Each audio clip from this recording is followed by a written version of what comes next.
Can I borrow your jacket? My school won't let me in without one. That's all the poor girl managed to whisper as she stood shivering beneath the gray morning sky, her fingers trembling as she clutched the strap of her worn-out backpack. She wasn't asking for money. She wasn't begging for food. All she wanted was a jacket, any jacket, because the strict school rule was merciless. No jacket, no entry. And she had none. Not on this freezing morning. Not ever. She lifted her eyes to the man she believed was just an ordinary stranger. A quiet man in a simple jacket with no visible signs of wealth. Unaware he was a millionaire whose decisions quietly shaped lives and futures. The poor girl only saw a chance to enter school. She didn't see the hidden power she was speaking to, but what this humble, desperate request would make that millionaire do next would shock everyone who witnessed it and rewrite the meaning of kindness, dignity, and destiny. Who exactly was this ordinary man, she stopped? And why did the poor girl's trembling voice shake something in him so deeply, but in a way no one around them could ever imagine? The cold morning wind pushed through the cracked sidewalks of Roosevelt City like it had something against the people living there. Hannah Brooks tightened her arms around herself, her thin blouse no match for the sharp chill that clawed at her skin. She had worn the same blouse for 3 years. It used to be white.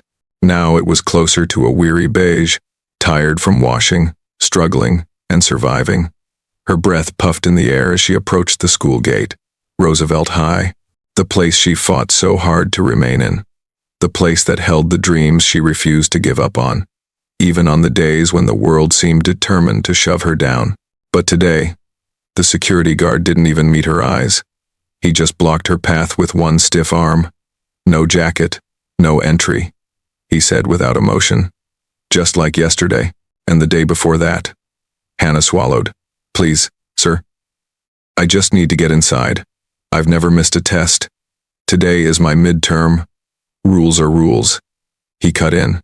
School policy. Mandatory blazer or jacket. I can't let you through. Behind her, students in navy blue jackets brushed past without sparing her a glance. A few snickered. One girl muttered to her friend. Same poor girl drama every morning. Hannah felt her cheeks burn. It wasn't the cold. It was shame. She stepped aside, hugging her backpack, blinking quickly so the tears wouldn't fall. Crying never helped anything. Crying didn't get you into school. Crying didn't magically put food in the house. Crying didn't stop people from seeing you as the poor girl.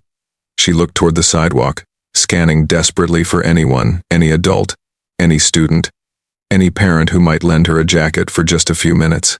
She didn't need to keep it. She didn't need it forever. Just long, enough to step through the stupid gate and into the building where knowledge lived, where her hope lived. Her eyes landed on a man standing near the bike rack. He wasn't wearing anything special, just a dark gray jacket, plain jeans, and sneakers. He looked normal, almost too normal, like the kind of man who blended into crowds, never drawing attention to himself. He leaned against a post with his hands in his pockets, watching the school building with a quiet, unreadable expression. Hannah hesitated. What kind of grown man stood outside a high school at 7:10 a.m.? But she didn't have time to overthink it. The bell would ring soon, then the midterm would start, and she would fail not because she didn't study, not because she wasn't smart, but because she didn't own a jacket. Her steps were slow at first, then quick, driven by fear and hope at the same time. Excuse me, she said softly. The man turned his head. His eyes were calm, steady, dark, like someone who had seen a lot but rarely spoke about it. Yes, he said. Hannah's voice cracked. Can I borrow your jacket? My school won't let me in without one. For a moment, he didn't move, didn't blink, didn't breathe. He simply looked at her, really looked at her in a way no stranger ever had, like he was analyzing not just her face but her struggle, her story, her spirit. Then he spoke, voice low. You need my jacket? Yes, she whispered. Just for a moment. I just want to write my midterm. I'll give it right back. Please. A gust of wind cut between them. She flinched. He noticed. Her desperation wasn't hidden well. It showed in her trembling fingers, in the frayed straps of her backpack, in the worn shoes with soles that flapped when she walked. It showed in her eyes, most of all eyes that carried exhaustion far beyond her age. He exhaled slowly. Hannah didn't know his name. She didn't know his background. She didn't know why a quiet man with no flashy clothes stood outside Roosevelt High like he had nowhere else to be. What she certainly didn't know was that his name was Adrian Cole and he was a millionaire. A young one. A quiet one. A private one. A man who donated anonymously, moved silently, and lived in a world where money solved problems before they began. But he didn't look it. Not today. Today he looked like a simple man in a simple jacket. And that was all she needed. Her voice cracked again. "Sir, please. I can't afford one. I've tried. I just need to go in." Something in Adrian's expression shifted. He pushed himself off the post slowly, studying her with an intensity that made her nervous. "So the school won't let you in?" he asked. "No jacket," she whispered. "No entry. And you're willing to ask a complete stranger for help?" She lowered her head. "I'm sorry.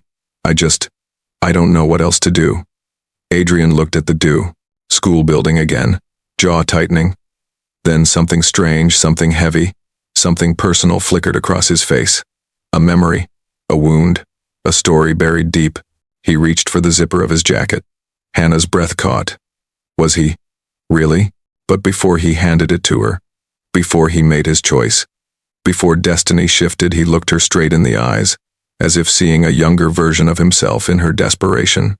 "What's your name?" he asked quietly. "Hannah," she whispered. "Hannah," he repeated softly, like the name mattered. "All right." He removed his jacket, but what he did next was something absolutely no one expected. Adrian held the jacket in his hands for a moment longer than expected, as if weighing not just the fabric, but something heavier, something invisible. The jacket itself wasn't expensive. He intentionally dressed down today, preferring anonymity over attention. But the way he stared at it, then at Hannah, made it feel like the jacket suddenly carried the weight of two different worlds colliding on a cold morning. He stepped closer, placing the jacket gently around her shoulders. It was warm, softer than she expected. It covered her thin blouse almost completely. Her breath caught. "Thank you. Thank you so much," she said, adjusting it with trembling fingers. But Adrian wasn't looking at her gratitude. He was looking at the security guard who had just waved in a group of students whose blazers still had the price tags dangling from the sleeves. His jaw clenched. He turned back to Hannah. "This happens often?" She hesitated. "Only on cold days. I used to borrow my cousin's jacket, but he moved away in September." Her voice softened. "I haven't been able to afford one. They say the school uniform builds discipline and unity, but..." She looked down at her faded shoes. "I guess unity is expensive." Something in her words hit him harder than she realized. He could have just nodded. He could have wished her luck. He could have walked away like any stranger fulfilling a small favor. But instead, he asked quietly, "How long have you been dealing with this?" Hannah swallowed. "A while. I try to avoid the days they check. Sometimes I sneak in with a hoodie. But if the principal catches you, they send you home. And I can't miss classes. If I fall behind, there's no one to help me catch up." Her throat tightened. "I'm trying to get a scholarship. It's my only chance at college." Adrian studied her carefully, as if piecing together fragments of a puzzle. Her determination, her desperation, the way she clung to her backpack like it held everything she owned, it reminded him of someone he hadn't thought about in years. A memory slipped into him like an old bruise being pressed. A younger Adrian, 13 years old, standing outside a strict private school, soaking wet because the bus broke down in a storm. His blazer ruined, his shoes muddy, the headmaster's voice echoing. "Students who don't present themselves properly do not enter this institution." He had stood outside for hours, cold, humiliated, forgotten. His father, busy and distant, never came. His mother, gone too soon, wasn't there to see him shiver in the rain. Adrian blinked the memory away, but the sting in his chest lingered. Back in the present, Hannah shifted nervously under his gaze. Is everything okay?" He nodded once. "Go ahead. You should still have a few minutes before the bell." She smiled, small, sincere, heartbreaking. "I'll bring it right back out after first period. I promise." She took one step toward the gate, but the guard stepped in front of her again. Hold on. His eyes narrowed on her. That jacket isn't school-approved uniform. Hannah froze. But it's a jacket. You said, I said, uniform jacket. The guard replied, not some random man's jacket. You can't enter. The air left her lungs all at once. The world tilted. Sir, she whispered. Please. Adrian took a step forward. She just needs to get inside. It's a jacket. It's the same color as the uniform. Not school-issued. The guard repeated flatly. Rules are rules. Hannah felt her throat close. She could see the building. She could see students disappearing inside. She could imagine her seat empty, the test paper placed on her desk with no one to write it. Her eyes stung. Please. Sir. Some students glanced back. One boy whispered loudly to his friends. Why does she always beg? If she can't afford school, she should just drop out. Another girl snickered. Imagine begging strangers for jackets. So embarrassing. Hannah's face crumpled. She bit the inside of her cheek until it hurt. Adrian watched all of it silently. Too silently. If anyone had looked closely, they would have noticed the shift, the subtle but unmistakable tension settling around him, like a storm front gathering strength in a clear sky. His expression flattened. His eyes darkened with something cold and calculating, something powerful and controlled. The guard shrugged. You know the rules. Come back with the proper uniform. Hannah's voice cracked. I can't miss this midterm, please. Step aside, the guard said. The bell echoed across the yard. Students hurried past, indifferent. Adrian exhaled slowly, the breath sounding more like a suppressed growl. So, he said quietly, the school prioritizes uniforms over education. The guard shrugged again. I don't make the rules. I enforce them. And if the rule is unfair? Adrian asked. The guard snorted. Then take it up with the principal. I'm not risking my job. Adrian's jaw tightened. Something clicked inside him. A decision. A shift. A quiet eruption. He looked at Hannah, not pitying her, but seeing her. Really seeing her. A girl who wanted nothing more than to learn, blocked by rules designed by people who never had to wonder where their next meal or jacket would come from. Then he looked at the school building as though he had just remembered something important, something he shouldn't have forgotten. Hannah sniffed, her voice barely audible. I'm so sorry, sir. I shouldn't have bothered you. He interrupted gently. Hannah, this isn't your fault. She blinked up at him. He stepped closer. And I'm not finished. A shiver ran through her. Not from cold, from something else. Anticipation, fear, hope. She couldn't tell.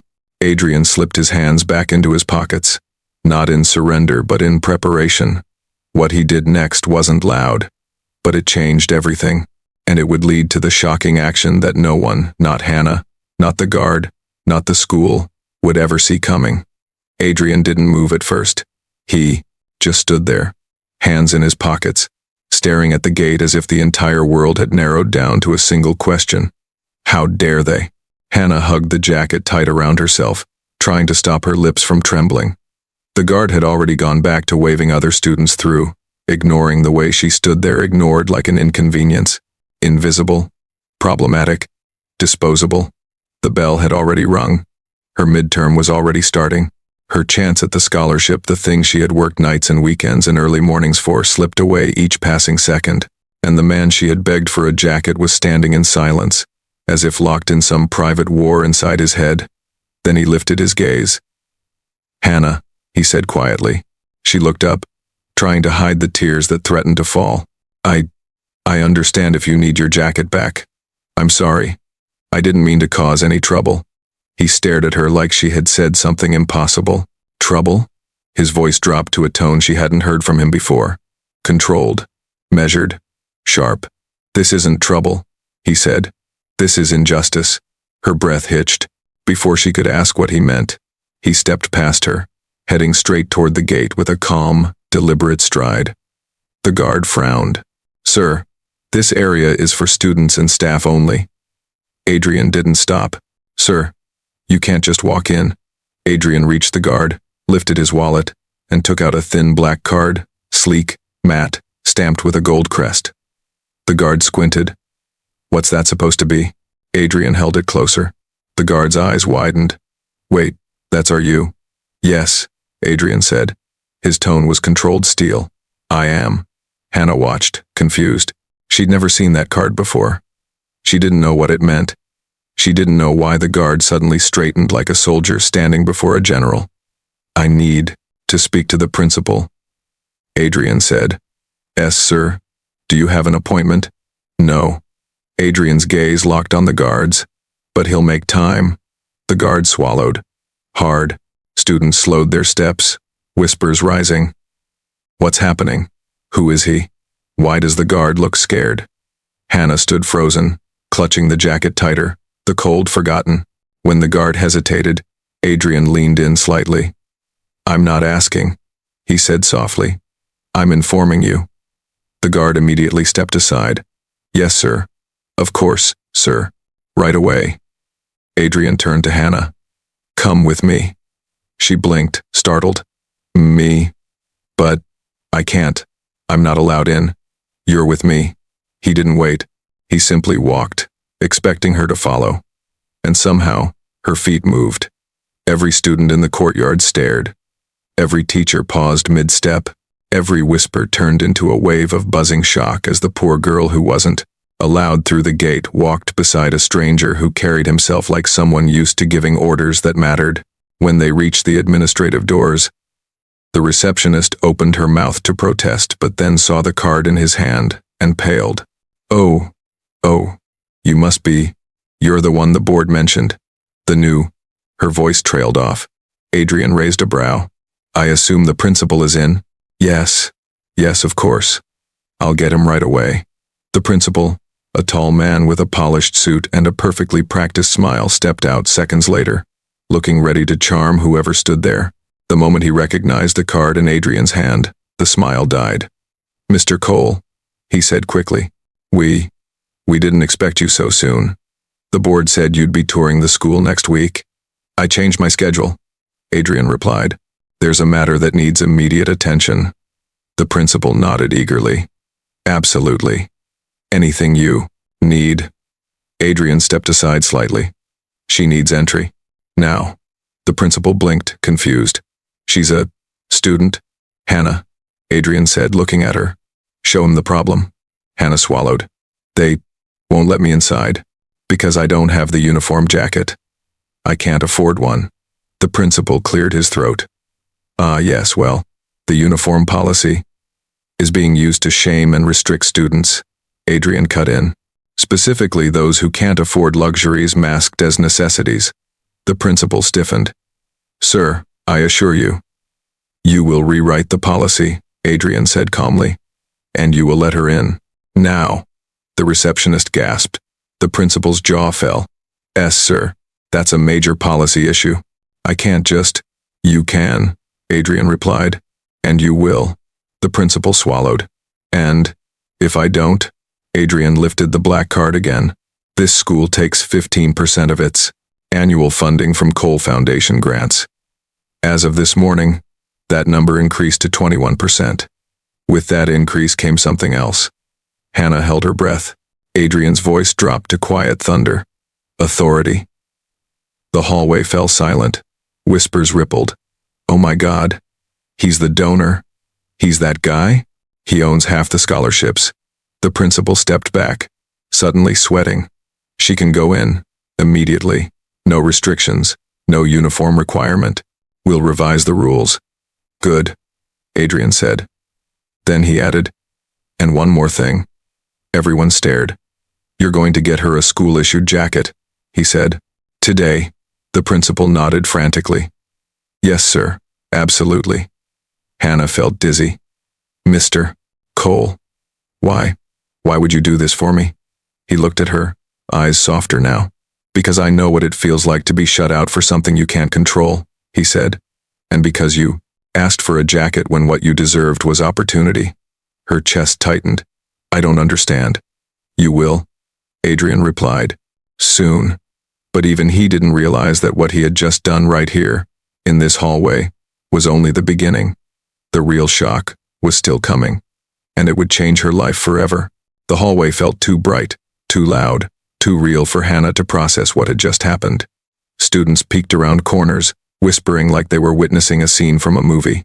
Teachers paused mid-step, their earlier indifference replaced with sudden, sharp curiosity. And at the center of it all stood Hannah, still wearing Adrian's jacket, feeling like she had been pulled out of her own life and dropped into someone else's. The principal rushed down the corridor with jittery urgency and returned moments later with a brand new school-issued jacket still wrapped in thin plastic. He handed it to her with trembling hands. "Here, on behalf of the school," he said, forcing a smile. "Please accept our apologies for the inconvenience." Inconvenience. That word cracked something inside her. All those freezing mornings, all the humiliation, all the days she stood outside the gate, invisible to everyone except the security guard who recited rules like scripture. All of it condensed into one word: inconvenience. But she took the jacket, her fingers brushing the fresh fabric hesitantly, like it was something holy. Adrian watched her quietly. She removed his jacket slowly, almost reluctantly, and handed it back to him. "Thank you. For everything," she whispered. "You didn't have to do all this. I only wanted a jacket." He accepted it, folding it over his arm. "Sometimes," he said, "a small request reveals a much bigger problem." Hannah blinked away the sting in her eyes. Students gathered in clusters, murmuring, "That girl. She knows him. Is he a billionaire or something? Why is he helping her? Did she get him angry or impressed?" She heard every word, felt every stare. But for once, her shame wasn't louder than her hope. "Go," Adrian said gently. "You still have time left. Finish your exam." She hesitated. "Are you sure? I'll be here when you're done." Her breath caught. Her eyes searched his hesitant, unsure, but trusting. "Okay," she whispered, then hurried toward the classroom wing, her shoes slapping against the polished floor. Adrian watched until she disappeared around the corner, then exhaled with the weight of a man facing ghosts he thought he had buried long ago. The principal cleared his throat nervously. "Mr. Cole, if there's anything else we can do." "There is," Adrian said without turning. "Gather the staff. We're going to have a discussion about these policies." The principal nodded quickly. "Right away, sir." But Adrian didn't move. He simply stared at the wall of honor across the hall. Plaques, photos, graduates with perfect smiles, all wearing pristine jackets and polished shoes. He saw none like Hannah. None. Hannah burst into her classroom 40 minutes late. Her teacher paused mid-lecture. "Miss Brooks?" she said sharply. I'm sorry I'm late," Hannah said, out of breath. "The security there was an issue. But I'm here. I'm ready." The teacher hesitated, glancing at the clock, then at the principal who stood at the door watching. "Give her the exam," he ordered quietly. The teacher blinked. "Sir? But she's—" "Give her the exam." The papers were handed to her. Hannah sat down, hands shaking not from fear, but from adrenaline, from relief, from the unbelievable twist her morning had taken. She opened the test paper, and she started to write. 1 hour later, she stepped out of the classroom. Her legs felt weak. Her entire body trembled with the surreal mix of exhaustion and hope. She found Adrian waiting near the courtyard, hands in his pockets, the simple jacket folded over his arm again. When he saw her, he didn't smile right away. He studied her face carefully. "How did it go?" he asked. "I think I did okay," she said, her voice small but certain. "Thank you. You saved me today." "No," he replied gently. "You saved yourself. You fought to be here. I just removed the barrier." She looked down, touched. Before she could speak again, he reached into his jacket pocket and pulled out a small envelope, cream-colored, sealed, official-looking. "Hannah," he said softly, "I want you to have this." Her eyebrows knitted. "What is it?" But he didn't hand it to her yet. He held it carefully, as if it carried something fragile. "The Cole Foundation runs a scholarship program," he said. "Strict, competitive. Only a few students qualify every year. It covers full tuition for high, school, college, books, everything." He paused, letting the meaning sink in. "We've been searching for someone with grit, discipline, Hunger. Someone who doesn't quit even when the world pushes back. Her throat tightened. Adrian. Are you saying? I'm saying, he whispered, pressing the envelope into her trembling hands. You earned this long before you ever asked me for a jacket. She stared at the envelope, unable to breathe. Open it, he encouraged. She tore it open with shaking fingers and unfolded the document inside. Her eyes scanned the first line, Cole Foundation Scholarship recipient, Hannah Elise Brooks. She froze. Her knees almost gave out. She covered her mouth with her hand as tears spilled down her cheeks, hot, uncontrollable, overwhelming. Why? She sobbed. Why would you do this for me? Adrian stepped close enough to steady her without touching her. Because someone once helped me when I didn't have a jacket, he said quietly. And because the world needs what you're going to become. Her tears fell faster. Is this real? She whispered. As real as your future, he replied. Before she could speak again, a group of students watched from behind, their earlier mockery replaced with stunned silence. Even the guard at the gate stared, mouth slightly open. Adrian placed a hand gently on her shoulder, not possessively, not dramatically, but with genuine warmth. This is just the beginning, he said, not the end. Hannah looked at him through tears, her voice breaking with raw, grateful disbelief. What I asked for was a jacket, she whispered. And what you received, Adrian said with a soft smile, was a door no one can ever close again. And that was how a poor girl's quiet, desperate question, "Can I borrow your jacket?" became the spark that changed her entire life.